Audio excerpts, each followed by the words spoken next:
All right, folks. Well, you know you're in for a treat when you hear that tune because it's time for another week of the RecPoker podcast. I'm your host, Jim Reid, Bluff Serini in the home game, and at RecPoker Jim on the hellscape we call Twitter. And I have the best freaking job in the world, hanging out here with my friends on Monday night, talking about this great game of poker while we steal each other's chips in the free nightly home game. Now, I have to mention to you that we are brought by Running Aces, the official sponsor of the RecPoker podcast. They're located less than an hour north of the Twin Cities in the beautiful state of Minnesota. And you can find out more about them by going to runaces.com.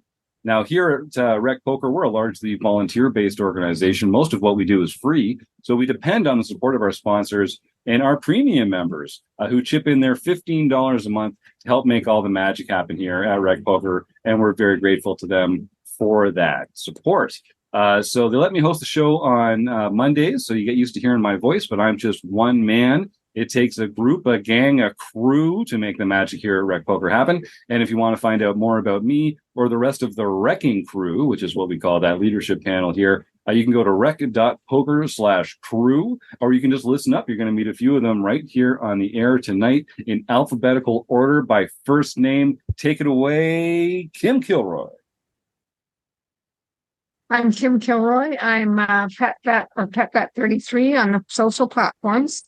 I'm 3056 in the home game, and I run a hand history review group where we look at people's hands from mostly live tournaments every second Wednesday of the month.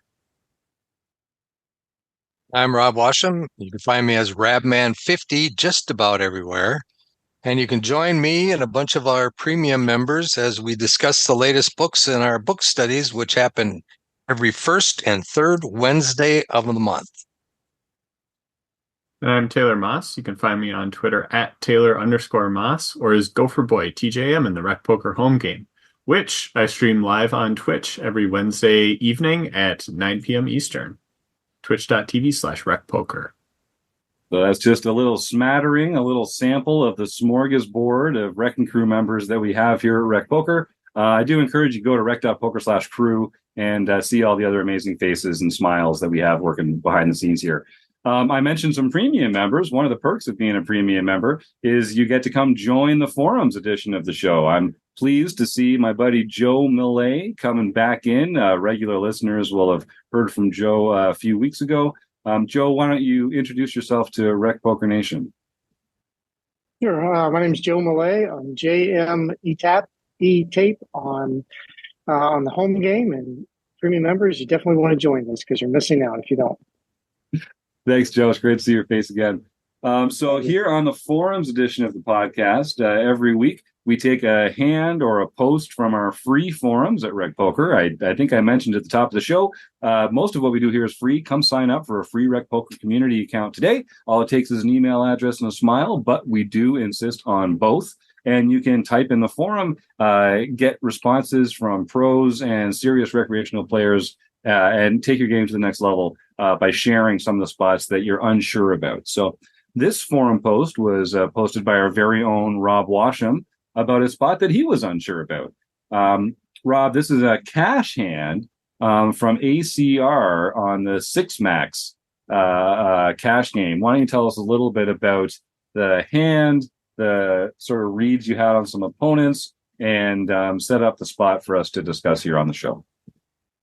All right. I play a little cash at night because I don't want to get involved in a tournament that's going to last 4 hours.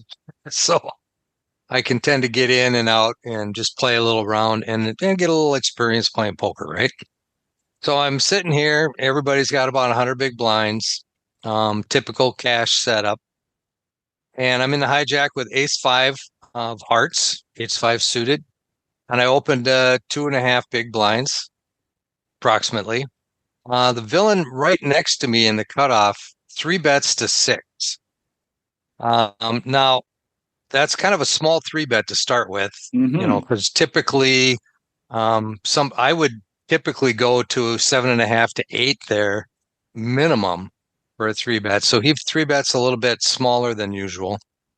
And then the villain in the small blind calls. And that doesn't surprise me very much because the villain in the small blind is seeing like 30% of the hands, right? So he's doing a lot of calling, not three betting a lot. Well, on the other hand, the villain won in the cutoff. After 156 hands, he's 24, 21, 15. He's playing very aggressively. He's playing way more aggressive than the strength of his hands would tend to believe he should be. And he's been stacked more than once. That gives you an idea of the fact that he's willing to put his money in with less than a stellar hand. He's not afraid to fire. And Rob, I just want to ground the conversation here for a second. So if you're listening along at home, Rob's describing the HUD stats for a couple of these players, and the villain one that made the 3-bet, they're playing 24, 21, 15. So 24 is the VPIP. That's the number of hands that they voluntarily put money into the pot. 21 is the PFR, or preflop raise, which indicates the number of hands that they played in an aggressive fashion by raising rather than calling. And 15 is the 3-bet. And 15% is a very high percentage for a 3-bet. If you look at the hand charts, there's only, depends on who you talk to, but there's only like 4 or 5% of good hands out there. They stopped making them. They stopped making good hands early. And most of the rest of the hands available to you are just not very good hands. So if people are 3-betting 15%, either they're getting dealt a lot of really good hands all at once, or more likely, they're 3-betting a wider range than just premium hands, which is what Rob is pointing out here. So, all right, so we're in the hijack. Everyone's deep. We've got 3-bet by this aggressive player who's going to be in position to us, and we've got this smooth caller from the small blind who's a very passive player. Rob, you mentioned the small size of the 3-bet. Was that they've been 3-betting a lot? Have you noticed a variety of sizes for them, or did they always use this smaller than usual c-bet size? I think it's a button click. Okay, to tell you the truth. So I think got like a slider set. Yeah, right. He's got a certain button that he's hitting, and so 6 big blinds is probably about average what he's been doing. It's like he wants to get involved, and he wants to put that pre-flop raiser, that first person in, to the test. Because again, if you think about your opening range is going to be, probably 25 to 30% from the hijack, right? Mm-hmm. In a cash game. So he's trying to put pressure on that range of hands that you're opening, thinking that he can get you to fold a lot. Now, then the guy in the small blind calls. So it's like, but for him, I think he's calling with a lot of, he could be calling with a lot of small pocket pairs. He didn't raise, so he doesn't have anything that's at the top of his range. And ace 5, to me, I would 3-bet this a lot as a bluff. I could 3-bet ace 5 suited as a bluff very often. I mean, that would be definitely in my range for that. This hand confused me a little bit, though, because I was a pre-flop raiser, and then I got 3-bet by this guy that's overly aggressive. So I'm thinking, do I use ace 5 suited now as a 4-bet bluff? So that's where the question came up. And, as I'm playing, I tagged this hand in my poker tracker, and I said, okay, let's take a look at this, see what everybody else thinks. What do the other wizards say? Yeah, Kim, you unmuted first. What's on your mind? Yeah, no, I just wanted to ask if he had did you have any stats on this guy about how often he folds to aggression after he's raised? Like how often he folds to 3-bets and how often 4-bets, you're probably not going to have a lot of info on. Right. I probably did. I don't have those at my beck and call right now. I posted this, a couple months ago, so it was ancient history to me. I have a hard time remembering what happened yesterday. I mean, I would assume that he has to fold to, if he has that wide a 3-betting range, he has to fold to a lot of his bluff 3 bets to a properly sized 4 bet.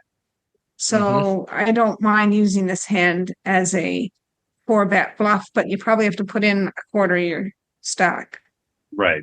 And let's just define terms a little bit here. So if you're listening along at home, so when you make the first raise pre-flop, that's technically a 2-bet.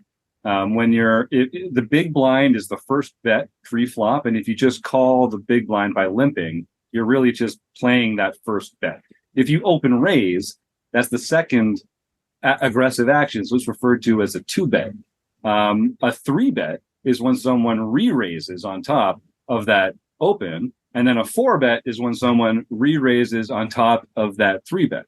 So it's really just talking about the number of times an aggressive action has been taken to reopen the betting. And it's a little confusing because pre-flop, that blind counts as the first bet, but that's what we're really talking about.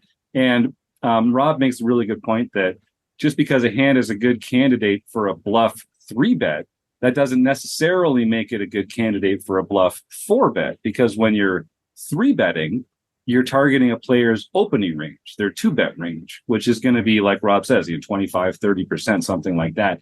A lot of those hands are not going to be strong enough to take it to the mattresses. But when you're 4-betting, you're attacking someone's 3-betting range, and that is a much tighter and stronger range. So it's going to have fewer hands in it that are just going to fold and move on as a proportion of the overall range. So it comes back to us. We're now in this multi-way spot. Taylor, you unmuted there. What's on your mind? Yeah, you made a good point. That's like, hey, ace 5 suited. It makes a good hand to 3-bet, even potentially 4-bet with. The other thing that I think is important when we go through this is like, is this a good situation for us to go for a 4-bet?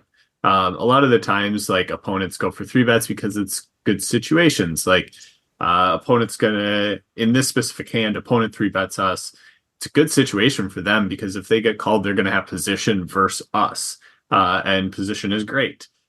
For us, on the other hand, when we potentially put in a 4-bet, we're gonna be out of position, so we have to consider that. So really, what would give us enough credit to go for a 4-bet would be if we think we can attack our opponent's ranges, which there's 2 of in this exact spot, and get some folds, because we are 4-bet bluffing. Like, we're very clearly talking about this as a 4-bet bluff and hoping that we can get some folds.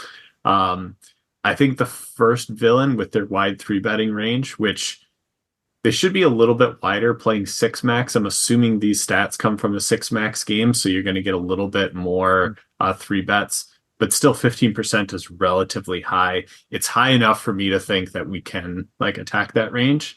And then the other opponent, villain number 2, who just called a 3-bet. Anytime I see that, I'm kind of assuming that they're very capped in their range. Not many opponents are going to, in the small blind, try and trap like aces or kings there. So we can really take out some of the top part of their range. So I actually do think this is a pretty good 4-bet opportunity for us. Even though we potentially would be out of position against the first villain. So I would be taking this ace 5 suited as a 4-bet here. Yeah, I like the way you're approaching it, Taylor. I think we always should be asking ourselves in a spot like this, like, should we have a 4-betting range? And I think we should. The stacks are deep. And then the question is, should our 4-betting range have any bluffs in it? Or should it just be, a value range? I think when we find players like this who are opening so wide, who are 3-betting so wide, like you said, we're going to try and target the weaker hands in those ranges by 4-betting. So that inclines me towards a 4-bet bluff here as well. And then it's just that small blind player. Like, they probably don't have a very, very, very, very, very, very good hand. But those wide passive players, they can have jacks here, they can have queens here, they can have a lot of better aces than yours. So I think we really want to get the fold out of them as well. So the sizing is the next thing that comes up, and I think we can't be afraid to pick a big sizing here to pull the trigger on it. Now, ace 5 is a very popular hand for this. to balance these ranges with, because it's got an ace, which is great because it's blocking aces, so your opponent's less likely to have an ace themselves.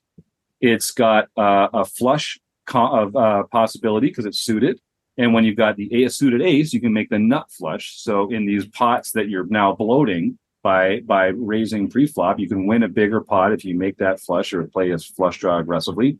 And the low aces, ace 2, ace 3, ace 4, ace 5, they can also make what's called the wheel, the low straight.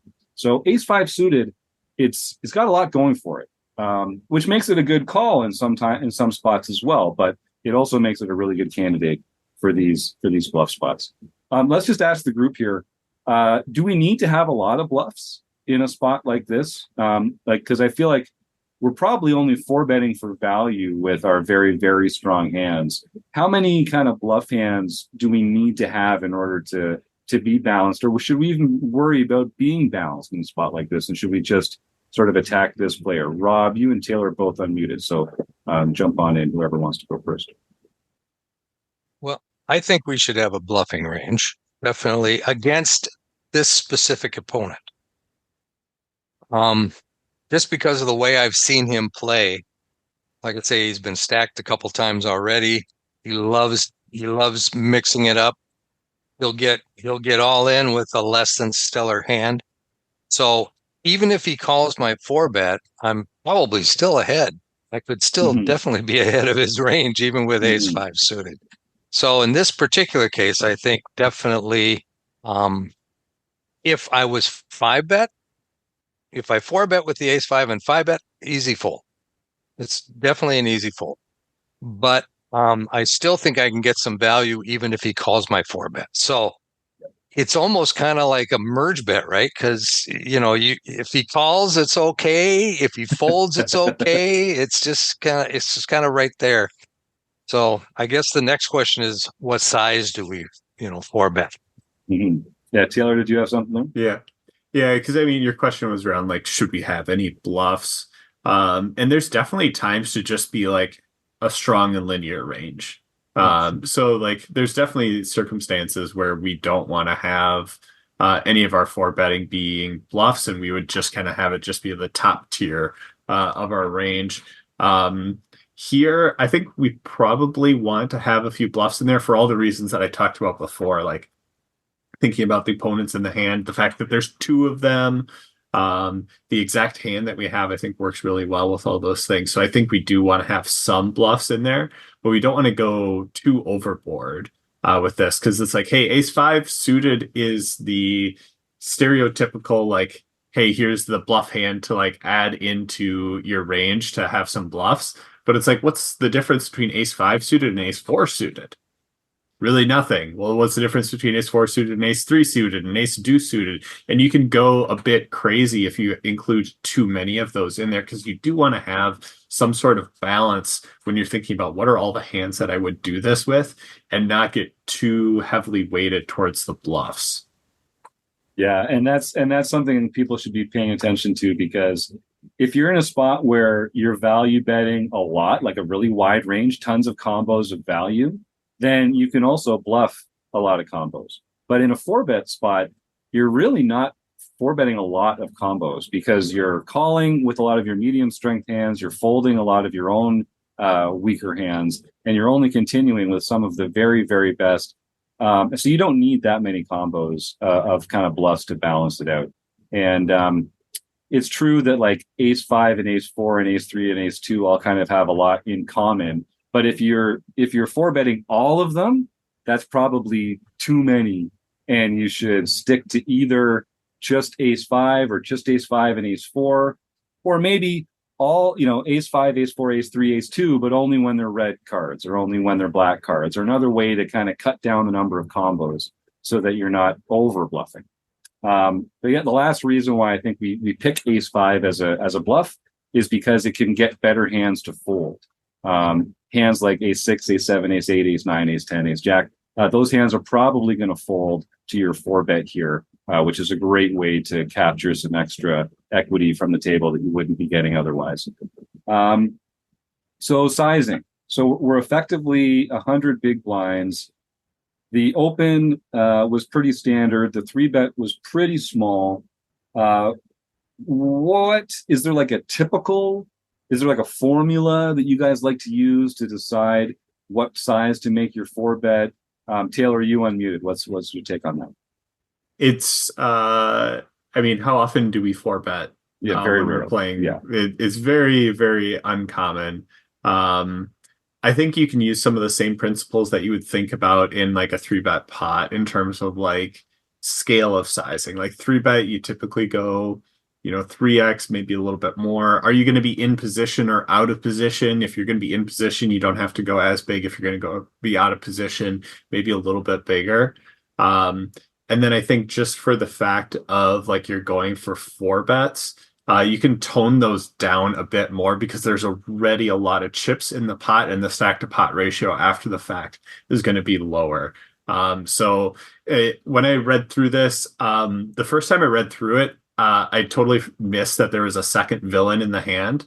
And I was like, oh, okay, like, maybe we go like 16, 17 big blinds. That's a little bit less than 3x, and we're out of position, but I think just the 4-bet can like add that much to it. And then once the other person was in the hand, then it really like started to click with me. I was like, well, we are out of position. I should go a little bit bigger.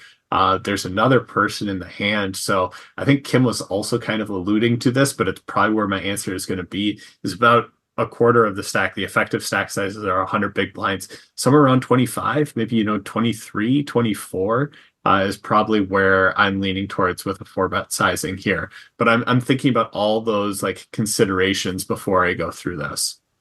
Yeah, and I like that.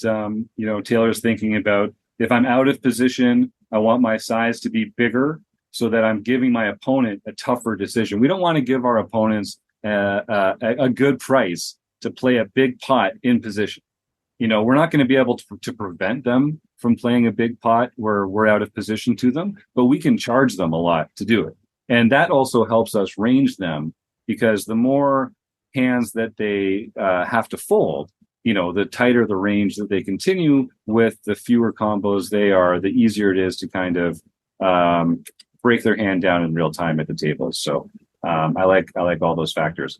Let's just read through a couple of the responses in the excellent YouTube RecPoker forums here. So we got one from Eric Jin, goes by Binkley. Says, my default strategy is to use ace-5 suited as my 4-bet bluff when facing a cutoff 3-bet. See, Eric, he's got all this stuff figured out. He's got a basic strategy when he's opening in the hijack and getting 3-bet from the cutoff. I love this guy. He says, he plays a lot more live poker than the rest of us. That's true. He plays live a lot of cash. He plays a ton of cash. That's right. So he encounters this situation a lot more. And this is like, when you're in tournaments, it's not often that you have an 100 big blind effective stack. So 4-bets for 25 big blinds, most of the 4-bets you see in tournaments are going to be shoves. So that's a great point. You're going to see this more in cash games. Eric says, the call by the small blind does complicate the decision. I think I would still put in the 4-bet. And we got another comment from Keith Brandt, goes by Monkey System, another RecPoker Crew member. Says, one thing to think about here, ace-5 suited as a 4-bet is a bluff. In this case, you're trying to bluff 2 players out of the pot, including one who flatted a 3-bet out of position against 2 players without closing the action. So that could be pocket jacks, ace-queen suited. Some will do that with ace-king or pocket tens. Not only that, but you'll have to size the 4-bet significantly larger than usual to avoid pricing them in. And this could mean investing up to a third of your 100 big blind stack with ace-5. Yeah, and that all makes sense as well. And we have to also remember, this small blind player, they've already shown that they are someone who's interested in calling and seeing flops, even if it's out of position, even if they're not getting a great price. So we have to kind of tailor our assumptions around the players that are actually in the room with us. And this is kind of a sticky player playing out of the small blind. So that's relevant as well. There's a great response by Eric Anderson here. So folks, I'm going to put the link to this post in the show notes. It's completely free. You don't even have to be a RecPoker member to view the posts in the forums. You just have to be a member to respond. So click on the link and you'll see a great response from Eric Anderson here. talking about the number of combos that are in there. He's got some excellent charts and visual aids up to sort of break down the different players' ranges and by player type, what mistakes they might be making and how to exploit that. So I won't go into the bulk of his post, but I encourage our listeners, go see what Eric Anderson's talking about in the post here. So, gang, it seems like as a group here, we are in favor of the 4-bet. We think this is a good target for this bluff. Joe, what's on your mind when you see this? Well, this may seem like very much of a newbie question, but I was curious. Right. What would be the opposition to just calling the bet, or just calling his 3-bet? So, what would be the reason not to do that? So, poker is a great question. Great question.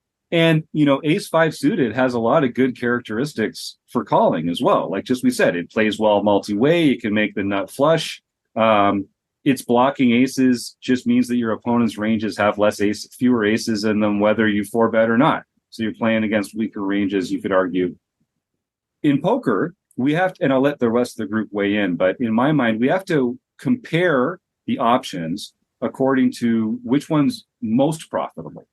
You could argue that when this wide player 3-bets in position against us and the sticky player calls from the small blind, calling is a profitable play here with ace 5 suited. I'm not sure if it is or not. I'm not going to do the math live on the show, but there's an argument for just calling, closing the action, seeing a flop with your suited ace. Those all sound really good. I think what we'll find if we break it down and do the math is that when you add the fold equity from the 4-bet, even though it's a profitable call, it's actually a more profitable line to take the 4-bet if our assumptions are correct. Taylor, you unmuted. Is that what's on your mind? Yeah, I was going to say, I think the big thing is fold equity. Like how often when we make this 4-bet, are we going to get folds from both of our opponents? And whatever that percentage is, like think about it, they each put in 6 big blinds, plus the other big blind that exists in the pot and the antes that have come through. Like that's a relatively big pot for us to take down uncontested. The other thing is we're going to get a lot of better hands than ours to fold when we do this. We talked about a lot of things that the small blind could have. If we do get them to fold, something like ace jack suited, ace 10 suited, or the original 3-better, if they have a better ace than ours, we can get that hand to fold, which if you think about how that hand is going to play versus us post flop, if we just call, we're going to be in a relatively tough spot against, an ace jack and ace 10 because we're dominated as we go through there. We're really trying to like hit a straight or a flush. And a lot of the times in terms of post-flop playability, when we don't flop all that well, or even if we flop some small essence of something that we might want to stick with, we're often not going to be able to realize our equity that well when we just call and go multi-way against other opponents. So this is kind of an overall way of cleaning up equity and capturing fold equity at the same time. So Joe, calling is totally fine, but it's like there's some other aspects that kind of work. And not to say like it keeps our range really strong too. Like we can represent the aces, the kings, the queens, all those other hands post flop. Joe, fire away. We're here to answer questions, so don't be shy. What else is on your mind about that? No, that was the main question. Is this why would that not be an option? It sounds like it's an option, but the more profitable play, at least what you guys are thinking is the 4-bet. I think so too. Kim, or sorry, Rob, and then Kim. Yeah. I always think of it as you have 2 ways to win the hand. The first way is they all fold, which is the best way when you're sitting there with ace 5. And then the second consideration, and Taylor touched on this, is equity realization. When you're out of position, even if you have the best hand, it oftentimes is very difficult to realize the entire equity of your hand because of your position disadvantage. So when you're in position, you can realize more equity than what you really have. And when you're out of position, you generally don't recognize as much equity as you can when you're in position. So being out of position is a big part of this particular scenario, which makes the four bet. To me, it's a four bet or fold. I'm probably never calling here. Yeah. Kim? So with the four, just running. Sorry, go ahead, Joe. I was with just the running four this bet, in the solver. okay. Well, the four bet, you're hoping for them to fold. Is what Yeah, you really basically, want. yes. Yeah. Okay. All right. And if they don't, there's the point that Taylor made earlier. If you just call, you're kind of capping your range, just like the small blind player. Like they can be confident that you don't have pocket aces, pocket kings, pocket queens. When you make the four bet, you're uncapping your range, and even if they don't fold, now they have to play a pot where you could have aces, but they didn't, five bet back at you. So it's less likely that they do. Having a range advantage is it's a luxury. People fold way more than they should when you have range advantage. And the other point that Taylor made about getting better hands to fold, like when we open and this in position player three bets and the small blind calls, it's very unlikely that they have a worse hand than we do. Maybe the three better does. Maybe they've got some funky non-ace king or non-ace high hands in there that they're three betting with. But mostly when they fold, they're folding better hands than us. So that's a win, no matter how we split it up there. Kim. Yeah, I mean, even if they're folding hands that are like King Jack or King Queen, those are still have lots of equity. So we're folding out a lot of their equity, and when they have position on us, it makes our life hard. But just putting this in a solver, I put it in tournament 100 and also in cash 100, and I can't put in for the small blind call because it's just not a thing in GTO. Right. But small blind should just never call there. They should just be raising or folding. But versus so if we take the small blind out of the equation, it's flatter. The solver does not want us to fold very often, like never in a tournament, and in a cash game only 12% of the time. It prefers raising a quarter of the time and the four bet and calling like 64% of the time. Interesting. So having that small blind in there, would that make us more inclined to now raise because there's more of dead money in there? That's my perspective on it. And I think so. I think I'd be leaning more towards putting the raise in, but it doesn't mind the call. Is all I'm saying there. What Joe was saying, why don't we just call? Doesn't mind the call. Taylor? Yeah, I agree. A lot of my thought process is that small blind in there makes me want to four bet more. So I totally get all that Kim's saying and agree with it. Yeah. And part of that's because just there's more in the pot for us to benefit by stealing now. So there's 15 or 16 big blinds in the pot or something. I won't do the math live on the air, but that's a sizable pot. And if we can pick that up now uncontested, that's valuable. And we try and think about these spots as though we're going to be in them an infinite number of times. So even if it turns out that the in position player has aces or kings and they five bet or they bluff us and we have to fold our four bet here, it doesn't have to work every time. It doesn't even have to work most of the time to necessarily be a profitable line.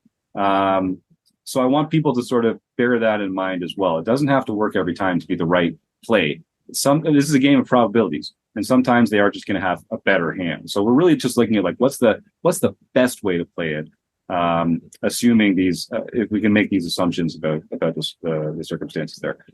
So I'm also more inclined to four bet with the dead money from the small blind. I'm curious. Well, here I'll ask that afterwards. Kim, you had something else there, I think.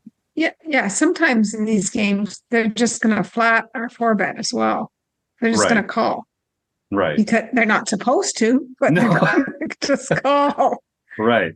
Some of the time. So and then we can just often take it away with a very small C bet on the flop. Because they're just trying to hit their hand. Right. And it's hard to hit a hand. It's hard to hit a flop. Right. It doesn't happen very often. Yeah. And also, another benefit of that is if players are, and this is a good thing to file away, like if players are sticky, it means that they are continuing with hands that they shouldn't continue with. So they're continuing with weaker ranges than they should. So that means that on future streets, they have a bunch of garbage that they shouldn't have. So those hands have to go somewhere. They're either going to fold or they're going to get to showdown. And if you apply enough pressure, they're not going to get to showdown. So players calling with weak hands pre-flop, often what ends up happening is you just make a bigger pot and you win a bigger pot on a future street than if they had just folded to your pre-flop raise. So that's another kind of hidden benefit to those semi-bluff, bluffy three bets, because now there's a bigger pot. Your sticky opponents are still playing weak ranges. They don't hit the flop any more often than you do, brother. So, mostly what they miss, and then you get to take it away, and now you win a bigger pot there too. So there's a lot of inherent advantages to being the aggressor. And a lot of players just aren't comfortable playing more than aces, kings, queens, ace, king, ace, queen suited. But those players are kind of easy to play against because when they're 3-betting and 4-betting, your decisions are very simple because you know what kind of hands they have, and that's predictable, and that makes your life easy. But they're also missing out on all these other spots where, listen, a lot of poker is played with wide ranges. So if you can get people to fold a bunch of the junk in that range and win that pot, that's going to be extremely, extremely valuable. So you raised a really good question about calling, though, Joe. And there are spots that we would choose to call here, maybe based on the characteristics of our hand. Like having a suited ace is a good hand to play multi-way. Some like low, medium pocket pairs are also like good hands to play multi-way. Gang, what is there a hand that you would consider calling with here? Or is there like a set of hands that you would just say, no, I'm never 4-betting here. I'm just going to call. But because we have ace 5 suited, that's what makes this a better 4-bet spot. Kim? I would personally call with all my pairs that are below a pair that I wanted to 4-bet because the 3-bet's very small and we're getting some really good implied odds for hitting our set. Mm-hmm. And what about other suited aces? Might we call with some suited aces and 4-bet with others? Yeah, I was going to say I'd be calling like ace 10 suited, ace jack suited, maybe even ace queen suited. A lot of the hands that I don't want to have to 4-bet and then fold, I'm going to be calling. Like Rob made the point like, hey, if we put in this 4-bet here and we get 5-bet, so our opponent raises again, it's an easy fold for us to make. And that's the benefit of doing that with like ace 5 suited is we were like, it's the bottom. It's all right that we like fold this. Whereas like ace queen suited, if we put in a 4-bet and then our opponent goes, all in, we really want to call off with ace queen suited there. Like maybe I'm just going to use that as a call then. So I think there's a lot of hands that I'm going to use as a call here. Suited kings, the king jack suited, those types of things. Suited broadways, they all do really I think. well. Yeah. So I think there's a ton of hands that we call with here. I think we just found one of the very few examples that we're using as a 4-bet bluff, or at least what I would use as a 4-bet bluff in this spot. Yeah. Rob? Yeah, definitely. I think there's some suited connectors in your range here when you open from the hijack. And any of those that you want to play, you're not going to be 4-betting any of them. You're going to be calling. Like Taylor said, you don't want to have to fold a hand that plays really well multi-way. And this is what you're getting into. If you 4-bet and then get 5-bet, you're going to want to fold some of those hands. And don't you really want to see a flop with them instead? So, and especially, as Kim noted it too, that the 3-bet was very small. So you can call with your 9-8 suited, your jack 10 suited, your 9-10 suited, those types of hands that you may have opened from the hijack. Those are easy calls and easy to play post flop because you either get something or you don't. I think one of the hands you can put into your 4-bet bluffing range would be a hand like ace queen offsuit. And like Taylor said, call with ace queen suited because you just don't want to get blown off your equity. But we don't mind throwing ace queen offsuit into the trash if we get 5-bet jammed on. Or even ace jack offsuit. If you open ace jack offsuit, I don't mind 4-betting that either. That's more of a fold for me, but well, yeah, it's one of those cusps. That's just on the line, on the border. Yeah, well, you're going to open probably from that spot. You're going to open ace 10 off and up, probably from the hijack. Mm-hmm. So I think ace jack could be a 4-bet bluff. I don't want to call with ace jack. Right. So do I just fold it, or do I take an opportunity to try to win the hand? And then another note for play, if you're listening at home, offsuit combos accumulate much more quickly than suited combos. So you only have 4 combos of ace 5 suited, but you have 12 combos of ace 5 offsuit. You've got 12 combos of ace jack offsuit. So again, when Rob's saying, I'd turn ace queen offsuit into a bluff there, I'd turn ace jack offsuit into a bluff there. We're not going to be doing that all the time when we have those hands. We're not even going to be doing that all the time we have a suited wheel ace. But we're talking about like candidates that you could use for this. And it really kind of depends on how savvy is the opponent, right? But yeah, so this has been a good and interesting, Joe. I think you see like ace 5 suited, like we said, it has some of these good characteristics to play multi-way, to close the action and to see a flop, but so do a lot of other hands that we can have here. And ace 5 suited also has these excellent characteristics that make it a good bluff as well, the blocker qualities especially. So if we were never going to bluff at all in a 4-bet spot here, I think, Kim says, the solver says we call. But if we are going to have a bluffing range, A, it's going to be small, and B, we really want it to just be like the best possible candidates, the candidates that have the most going for it. Because ultimately, I mean, we're bluffing in a 3-bet pot multi-way. So like it's, we don't want to just be like throwing the whole kitchen sink at a group. So this is a really good conversation already. Before we get to results, does anyone have anything else to add on that? On that level? Yeah, Rob? Just one thing. I think when we talk about all the different hands that we might 4-bet with or call with, we're looking at one specific situation. Yes. This is not a solver versus solver situation. We're looking at a specific opponent who has proven to be a little more aggressive than he could be and is 3-betting a bigger range than normal. So keep that in mind when you're listening to this conversation, that we're talking about a specific type of opponent. We're not talking your standard guy that the only thing they're going to 3-bet is aces, kings, and queens. Great point. All right. Well, Rob, I know it was a little while ago when you posted this hand. I don't see any results in the post itself. Do you recall what happened? Do you know if you squeezed the trigger or not, or what did you do? No, I don't remember. I remember I went into Poker Tracker and made a note so that I could look at this again.